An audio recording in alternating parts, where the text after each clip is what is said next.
Welcome to the Gritty Podcast. I am your host, Brian Call, and I'm joined by my brother, the Gritty Broman, behind the camera. How are you, Brent? Well, thank you.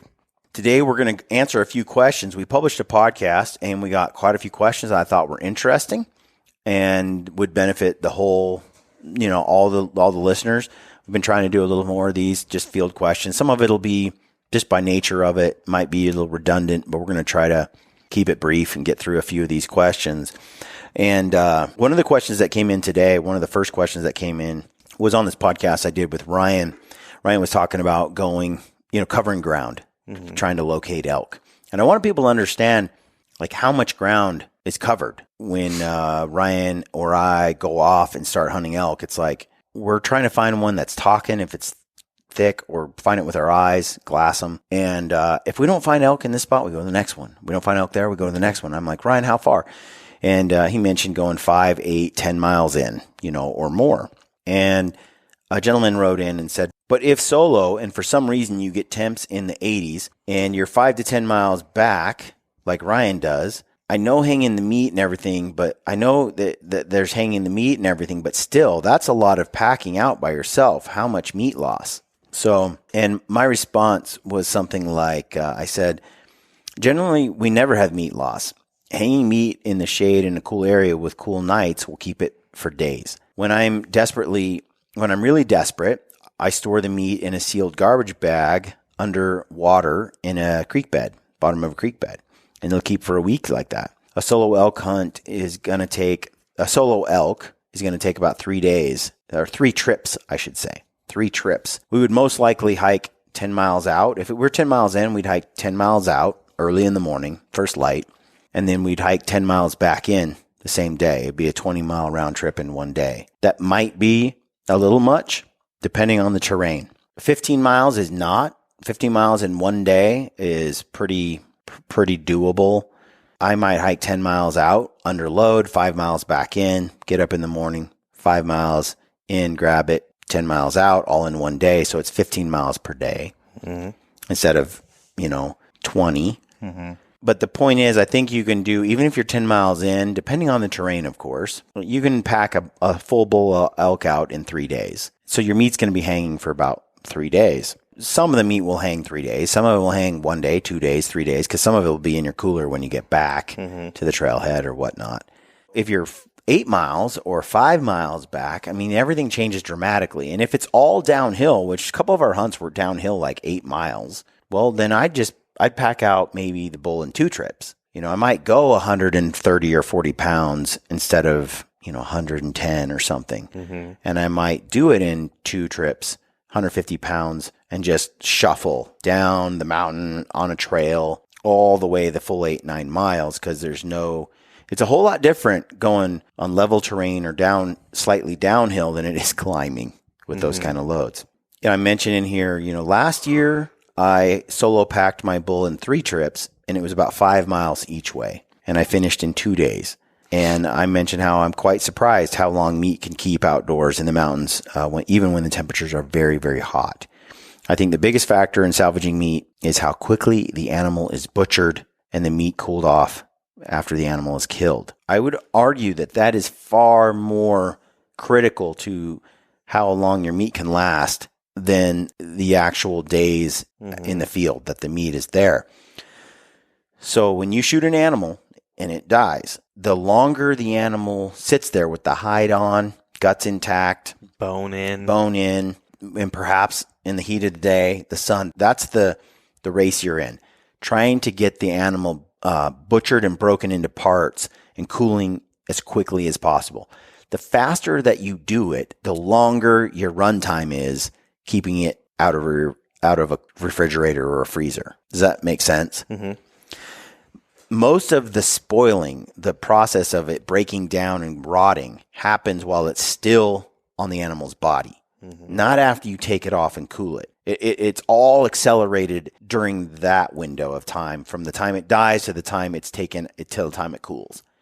The shorter that window is, the faster the meat is cooled off, the more run time you have for keeping it in the mountains without it being in the cooler. Just picture it as you have a certain amount of time for meat to spoil, and it's accelerated exponentially while it's still on the bone, in the body, under the hide, in the heat of the day. And so sometimes it takes you 8 hours to find an animal. You didn't hit it well, you blood track it, whatever, or you find it the next morning.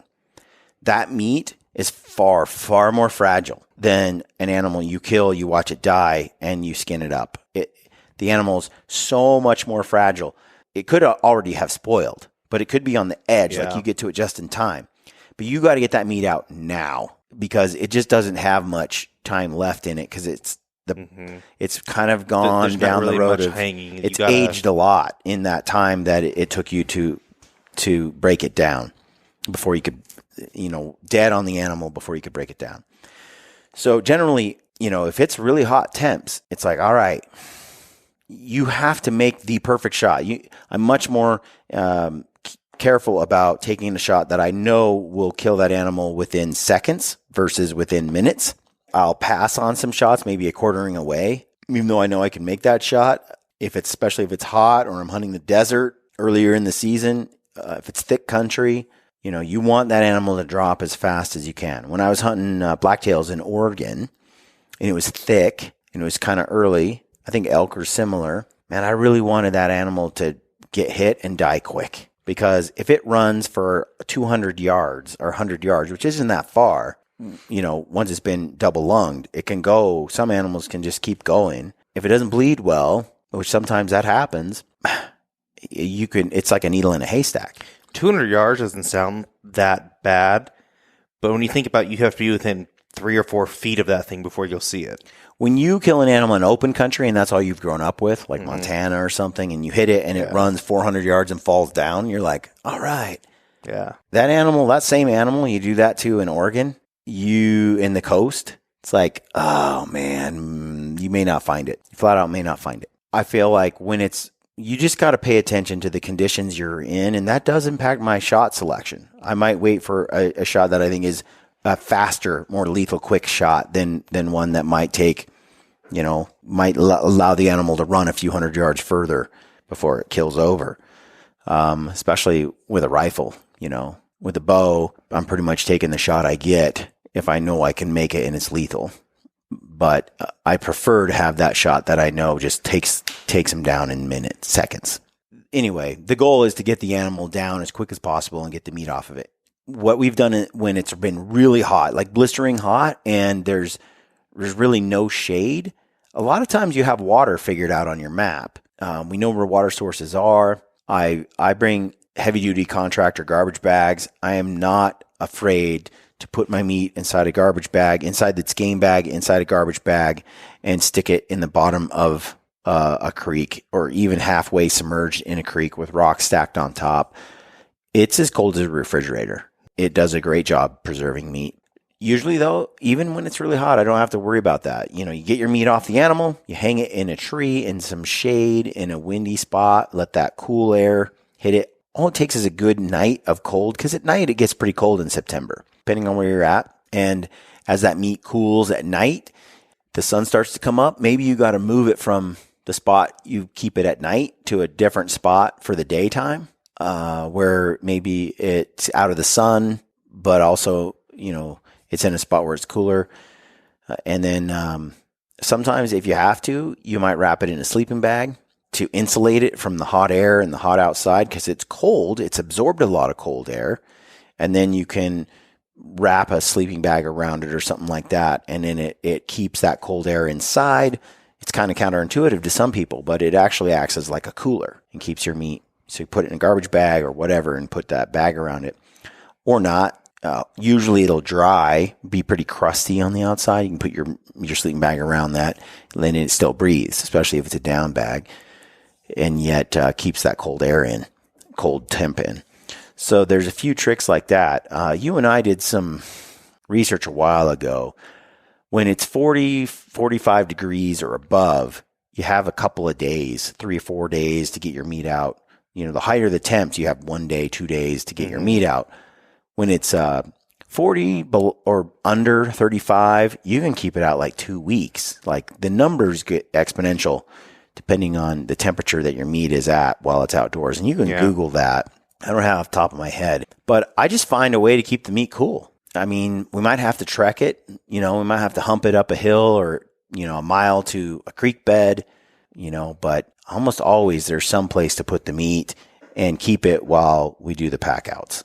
If you got a buddy that you can call that'll help you pack it out, that's even better. Then you can do it in one day. You got to be careful though. You don't want your buddy to figure out where your hunting spot is. Some buddies. All right. Another question came from Cesar Moreno. Caesar. And he says, hey, Brian, loved your bear series. They're truly awesome. Appreciate that. He says, I had a question regarding stove fuel. I saw you were running that 230-gram canister. Would you run that canister for a 10-day Colorado elk hunt? Probably not. But it does last a long time. So sometimes when I bring that canister, it's because I also have a wood stove. Like if I'm running a Seek Outside teepee and a Seek Outside U-turn stove and I have that with me, I might. Does that make sense, Brent? So it is nice having the wood stove just so you always know you can always heat something up if you want to. Technically, you could do it on a fire over coals too, outside if you needed to. There's always, you can always use fire instead of like if you run out of fuel. So it depends how, wood crafty you want to be if you run out of fuel.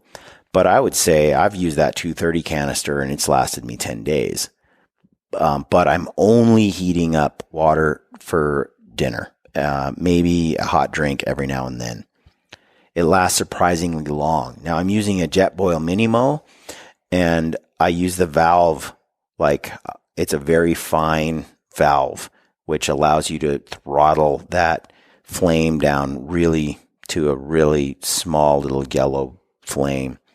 So I can conserve a lot of fuel. If you're running like I used to run the MSR Pocket Rocket. It literally was like a pocket rocket. It's like a jet engine. And you turn it on, it's just like, and it just burns fuel.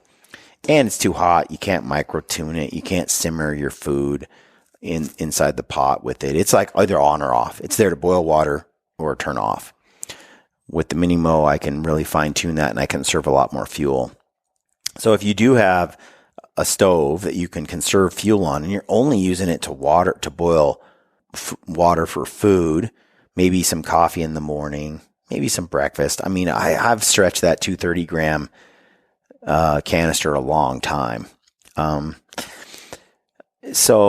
usually I'll bring just the bigger one just in case, or, it just depends. For a 10-day hunt, here's the other thing I would say. Rarely do Ryan and I actually carry 10 days worth of stuff all at once. Usually we have our base camp set up and we're like, okay, we're going to strike out for 6 days. We usually carry 6 days. 6 days of fuel, 6 days of hunting, of food rather. But we might have 12 days total with us. But we figure we're going to probably kill within 6 days or leave the area. So question, how does that base camp work? Do you just take a bunch of crap with you in for just a couple miles?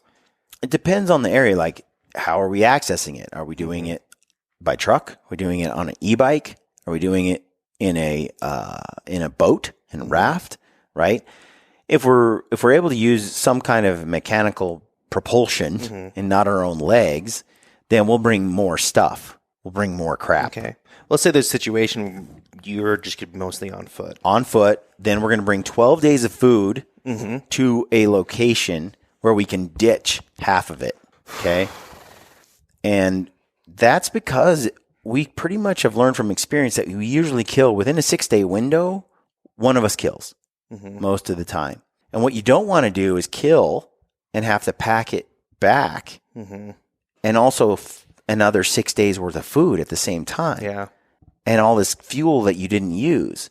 It's a two-edged sword because, you might end up going 6 days and then you realize we're on the verge of killing or being successful, but now we have to go back and get more food and resupply, and you don't want to have to do that. So here's what we do. We pack in our 12 days of food, 10 days of food, whatever it is. We strike out with 5 or 6 days worth of food. Once we get to a base camp, we're like, okay, now we're going to go another 8 miles to this spot, let's say, on a map. We're hoping that we tag out in that 5 or 6 day window. If we're 4 days in, right, and we think, oh, we might be able to tag a couple of animals back here. It's looking really good. Or, oh man, we're close. We start starving ourselves. So we can get another 7 or 8 days. If we really had to, we could make our 6 days of food last 8 days. The first 4 days, I'll eat all my food just normally. But on day 5 or 6, if we haven't killed yet, I might pretty much skip half a day's worth of eating. Taper it back. If you have shot something, will you be a little more lenient? Once we shoot, we eat all our food. Like once we kill, we just start eating. Because we know we're going to be, by the next day, usually, we're going to be back with resupplies. We start porking out. It's a party. Like, yeah. And the more you eat, the less you have to pack out. You know, we also eat the animal. Almost always, it's like by the time we're there, we're ready to have a little fresh meat. And so we'll throw that in the pan with a little fat and cook it up and eat while we're there. And so I would say, I prefer to bring 2 230 gram stoves. Leave one at base camp. And leave one at the camp. Yep. Then bring one big one. Yeah. If we're melting snow, we just bring big ones. But if you're not melting snow, and Ryan has way more coffee and hot drinks than I do. Like all the time. I've watched the footage. He always, if you guys are stopped. He loves his stove and he loves heating up. He loves hot liquids. So if you guys are stopped, he has something hot. Well, not all. But I mean, yeah, that's a little bit of an exaggeration. Just about. But he does use more fuel than me because of that. I also often will eat my buckwheat cold. I'll just dump the water in, seal it, and then just eat it like cold cereal. Ryan pretty much usually always heats his up. I don't like hot that much. I like my hot dinner, but outside of that, I'm a cold liquid person. Yeah. Unless it's very cold outside. I'm pretty good about eating cold food. I can eat cold meat, cold potatoes. Like doesn't affect me too much. So I would say bring 230 grams of fuel, 2 canisters. That'll last you the whole 10 days for sure.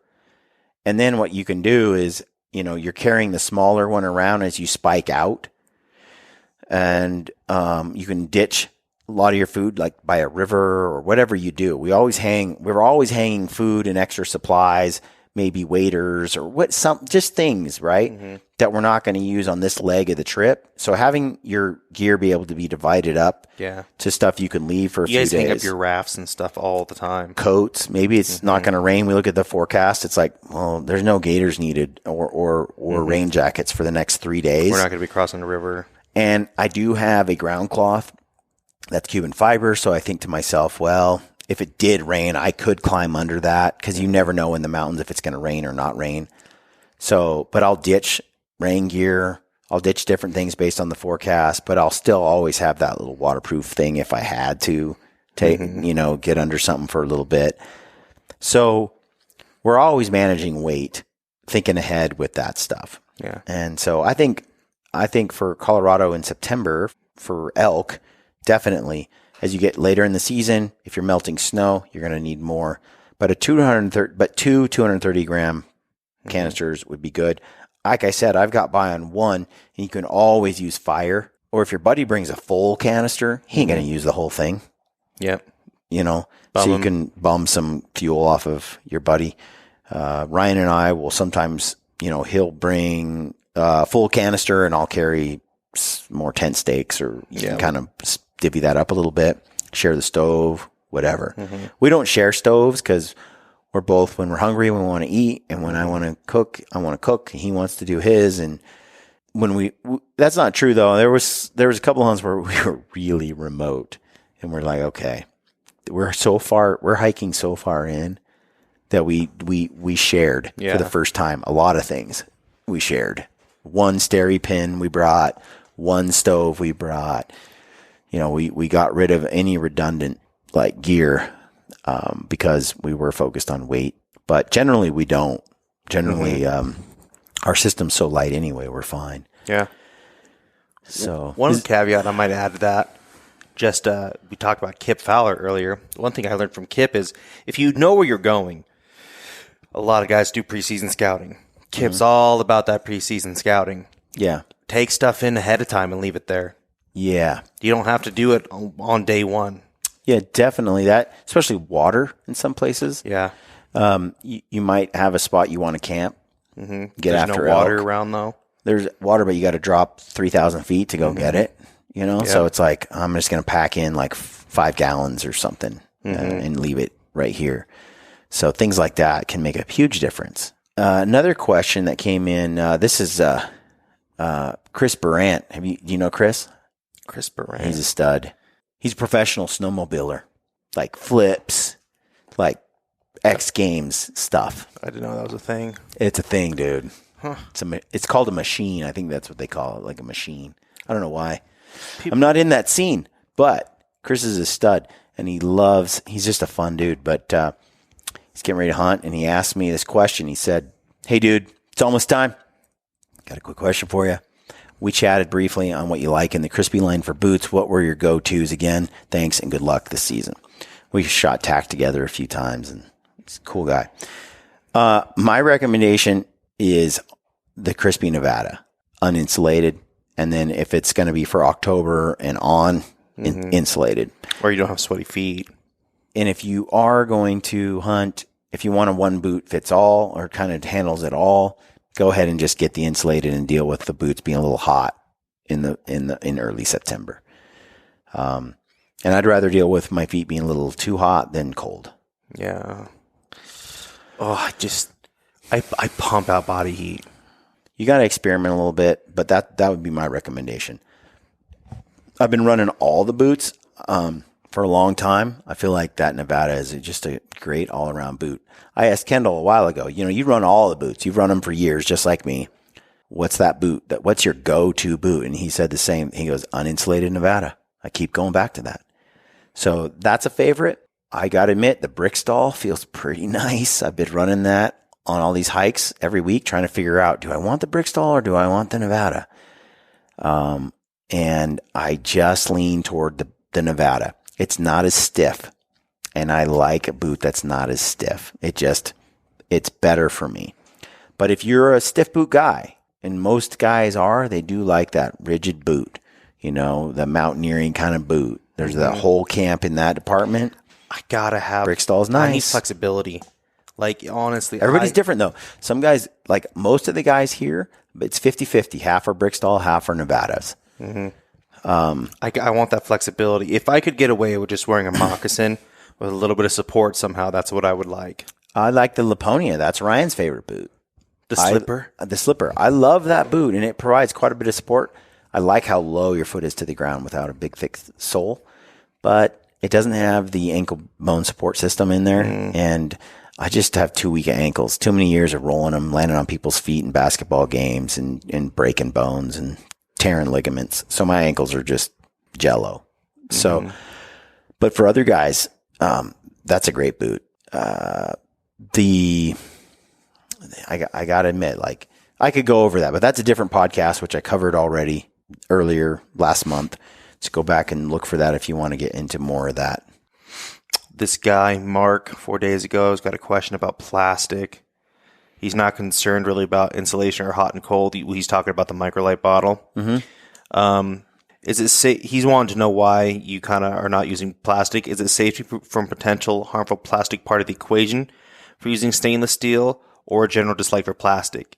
If you think there's still a concern for harm using BPA-free plastic, his girlfriend uses those, he'll probably retool to stainless. There's multiple reasons for why we like the GSI Microlight. Lampers and I have been discussing it the last few weeks, though, as it's come up through these types of questions. I like the GSI Microlight because I do like really cold water when it's hot, and I like really warm water when it's super cold. And so it is an insulated bottle.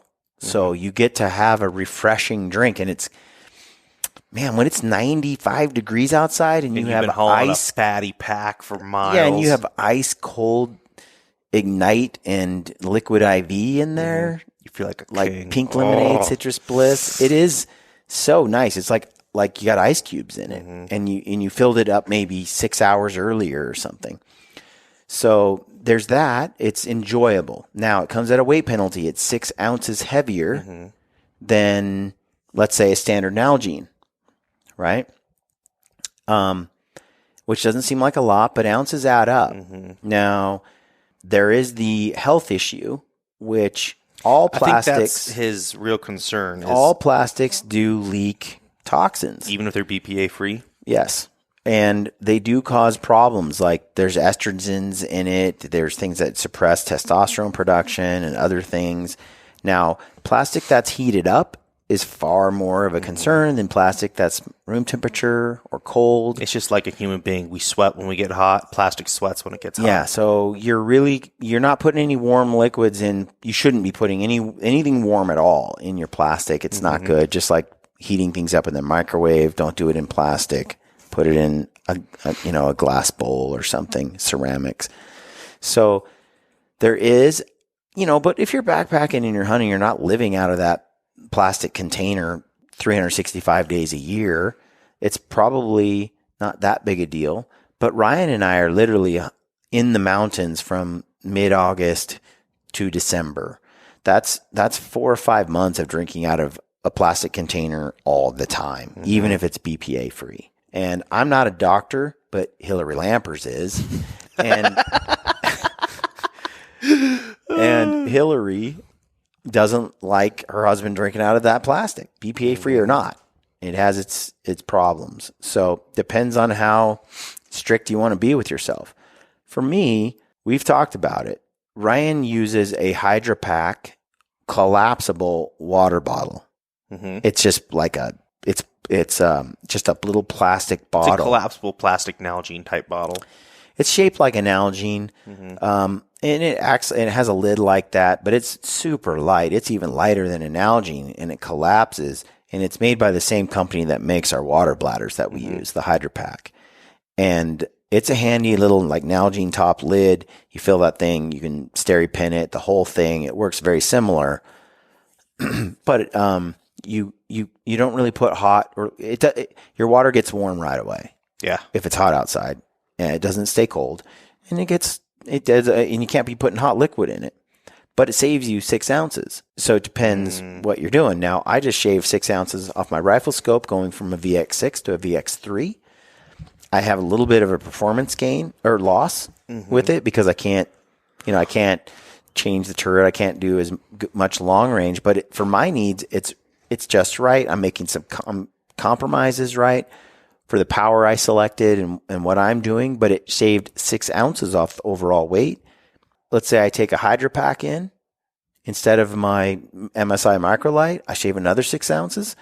I'm 12 ounces lighter. I shave the weight off my U-turn stove. I'm now more than a pound lighter than I was with other choices. And I still get something I can drink out of. I still have, all the things I had before. They just don't perform quite at the same level. But they still get the job done. And so it depends on how much you want to count those ounces and how much you enjoy ice cold water and hot water versus room temp and all of that. So it's just you got to experiment. I can't roll out a tight calf muscle with a collapsible water bottle. And I do like to use the Microlight to roll out IT band or my hip or something. And I'll use that stainless steel bottle to roll out my calf and Achilles, do a lot of hiking and things get a little tight. It's nice to roll and massage that muscle on the bottle. And I do it all the time.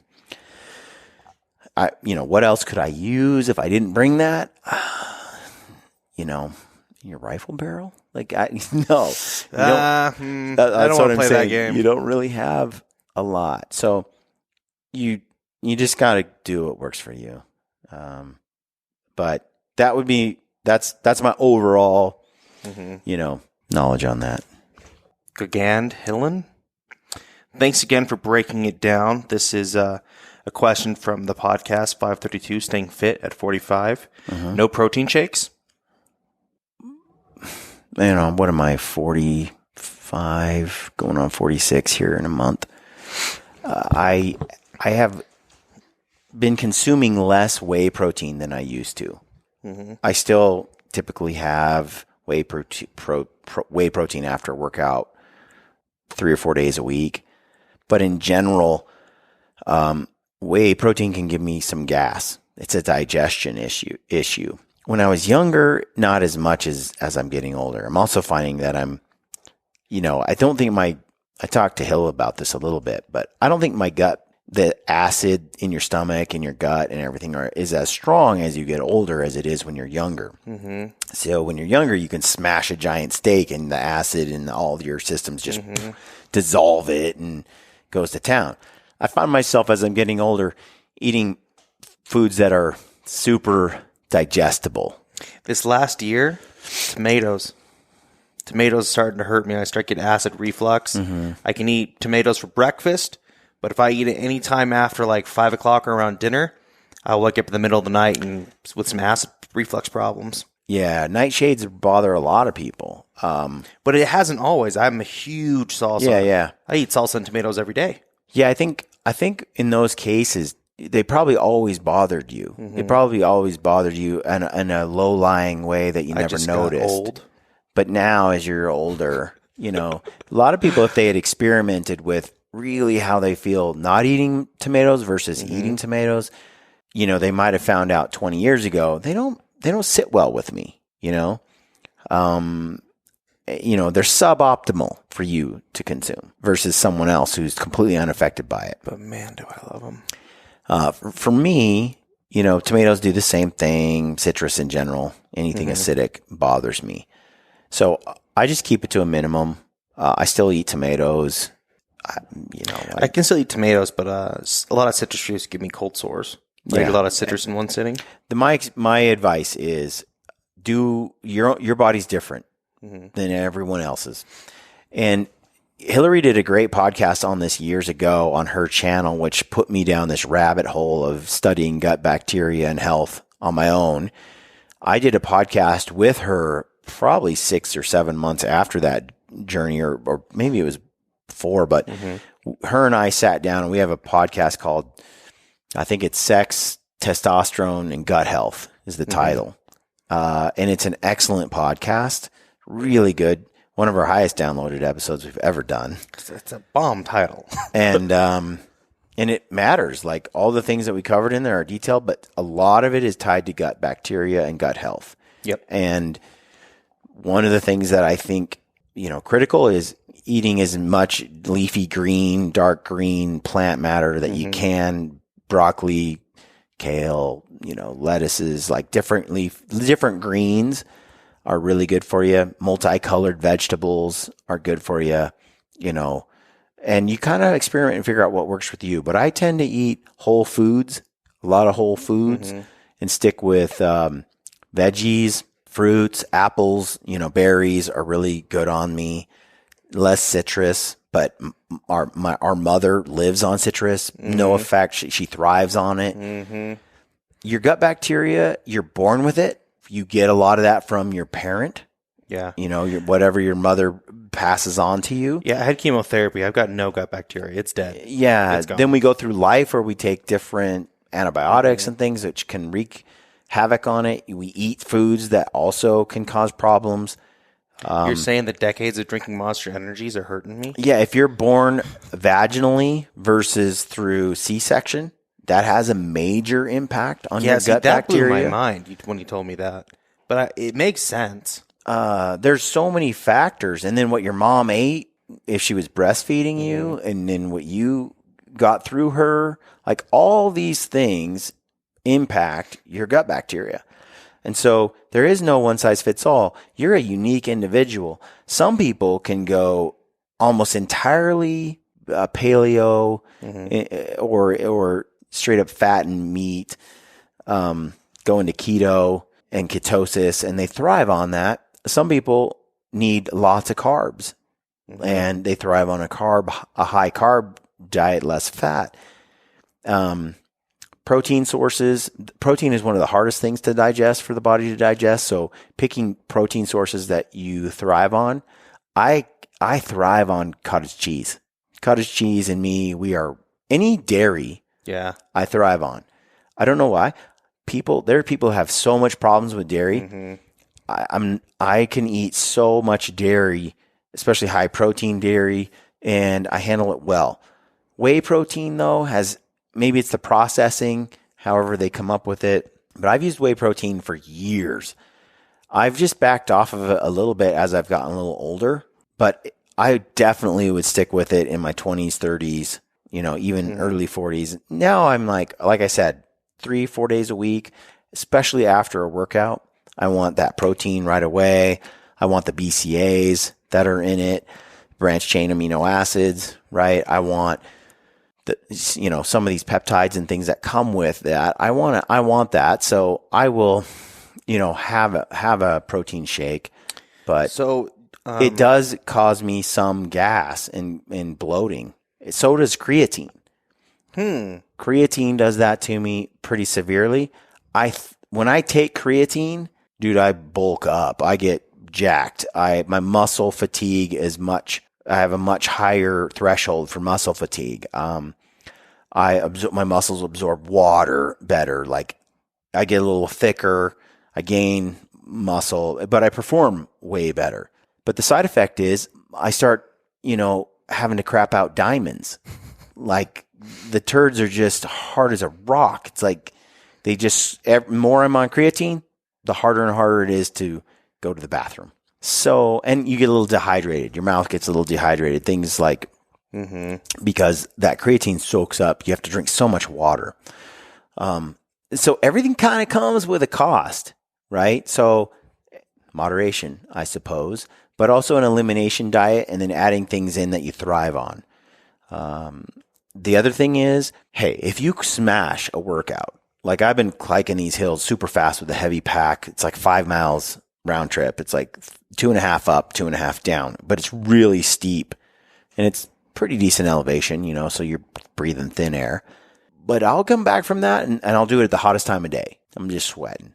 When I could smash a whole like pint of Haagen-Dazs ice cream at that point, and it's not the greatest thing for me, but I will just the body will just incinerate it.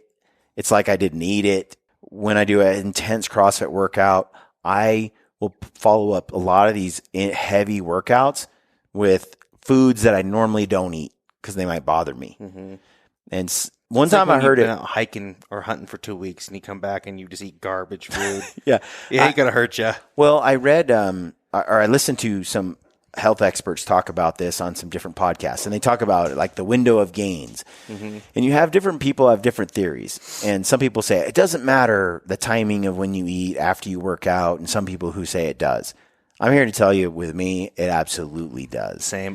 Timing, I fully believe in the window of gains. Timing is huge. For me, I'll just straight up what I try to do. I try not to have any sugar or food in general until 2:00 every day. And I try to be done eating by 8:30 or 9 every day. So that's my window that I eat in. Now, if I go and I work out early for some reason because some dudes are in town and they want to hit the gym at 9:00 in the morning or 8:00 in the morning, I will usually, if I do a heavy workout, I will eat right after I work out. And that little window gives me, if I eat in that window right after I work out, I can kind of eat whatever. I can eat volume and type of food that's different than I would normally eat. And without any side effects, without the swelling maybe that I'd get, if I just ate it being sedentary, And the way I heard it described was like this. He's like, imagine you have a bonfire. It's just raging, it's ripping, and you throw a plastic milk jug on it. It's just gone. He's like, now imagine you have a little flame like a candle. It's barely going. The fire's almost out. You throw a milk jug on it. What's it do? It just knock the candle It over. just sits there, barely melts a little. It just sits there forever. Doesn't quite go anywhere. Bogs down the system. That's how I've had guys, fit dudes describe your gut post-workout versus, just when you're sedentary. So I can throw a milk jug on a raging fire after your workout. you can have that raging fire going. So you can slam on there a couple sweet potatoes, a big thing of rice, a protein shake, and other things, and the body just burns it.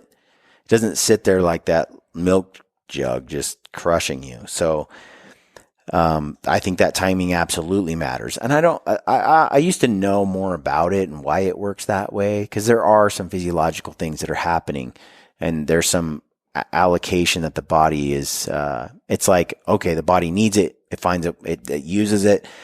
When you don't work out, when you don't eat like that, or when you eat something more or less not great for you, or a high carb or something, when you've been sedentary for 3 days in a row and you just feel crappy or bloated, there's a reason for that.